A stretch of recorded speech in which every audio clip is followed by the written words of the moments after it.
అందరికీ నమస్కారం. ఉద్యోగుల సమస్యల పట్ల మన ఛానెల్‌లో వీడియోస్ అయితే వస్తాయి. తప్పకుండా సబ్స్క్రైబ్ చేసుకోండి. వీడియోస్ మాత్రం చాలా మంది చూస్తున్నారు. లైక్ చేయలేదు.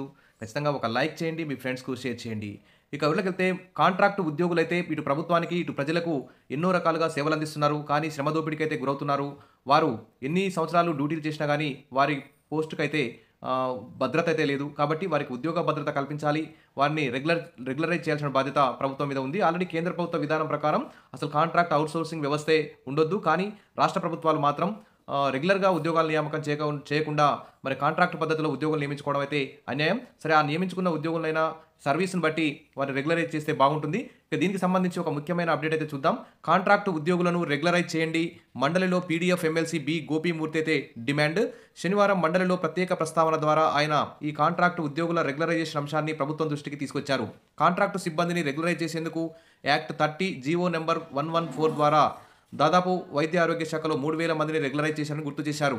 ఇంకా మిగిలి ఉన్న వారిని కూడా రెగ్యులరైజ్ చేయాలన్నారు. అలాగే విద్యారంగంలో వివిధ రకాల పాఠశాలలు, కళాశాలలు, విశ్వవిద్యాలయాల్లో కాంట్రాక్టు పద్ధతిలో పనిచేస్తున్న వారిని కూడా పర్మనెంట్ చేయాలని అన్నారు. ఇక ప్రభుత్వ కళాశాలలో గెస్ట్ లెక్చరర్స్‌కు గంటల ఆధారంగా కూడా కన్సాలిడేట్ పేగా జీతాలు చెల్లించాలని కోరారు. వారికి ఉద్యోగ భద్రత కల్పించాలన్నారు. డిగ్రీ కళాశాలల గెస్ట్ లెక్చరర్లకు జీతాలు పెంచాలన్నారు. కాంట్రాక్ట్ గెస్ట్ లెక్చరర్ల ఉద్యోగ విరమణ వయసు 62 ఏళ్లకు పెంచాలన్నారు. వివిధ యూనివర్సిటీల్లో పనిచేసే కాంట్రాక్ట్ అసిస్టెంట్ ప్రొఫెసర్లకు రెగ్యులర్ అసిస్టెంట్ ప్రొఫెసర్ల మాదిరిగా ఉద్యోగ విరమణ వయసును 65 ఏళ్లకు పెంచాలని డిమాండ్ చేశారు. ఇక సిపిఎస్ రద్దు మెమో 57 అమలు చేయండి అంటూ 2004కి ముందు నోటిఫికేషన్ ఇచ్చి 2004 తర్వాత నియామకాలు జరిగిన ఉద్యోగులకు ఓల్డ్ పెన్షన్ స్కీమ్ అమలు కోసం కేంద్ర ప్రభుత్వం మెమో నెంబర్ 57 ఇచ్చిందని గోపీమూర్తి ఏపీ అసెంబ్లీకి దృష్టికి తెచ్చారు. దీని ఆధారంగా దేశంలోని 15 రాష్ట్రాలతో పాటు మన రాష్ట్రంలోనూ 3 ఐఏఎస్ అధికారులకు ఓపీఎస్ అమలు చేశారని ఆయన గుర్తు చేశారు.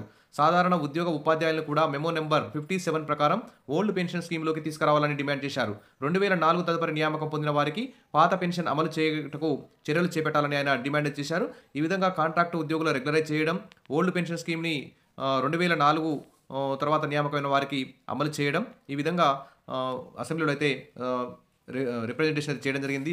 పీడీఎఫ్ ఎమ్మెల్సీ గోపీమూర్తి గారు. మరి దీని మీద సీఎం చంద్రబాబు నాయుడు గారు నెక్స్ట్ జరగబోయే కేబినెట్ మీటింగ్‌లో, నెక్స్ట్ జరగబోయే అసెంబ్లీ సమావేశాల్లో ఖచ్చితంగా ఈ కాంట్రాక్ట్ ఉద్యోగులను రెగ్యులరైజ్ చేయడం, ఈ ఓల్డ్ పెన్షన్ స్కీమ్ అమలు చేయడం తదితర అంశాల మీద కీలక నిర్ణయం తీసుకోవాలి.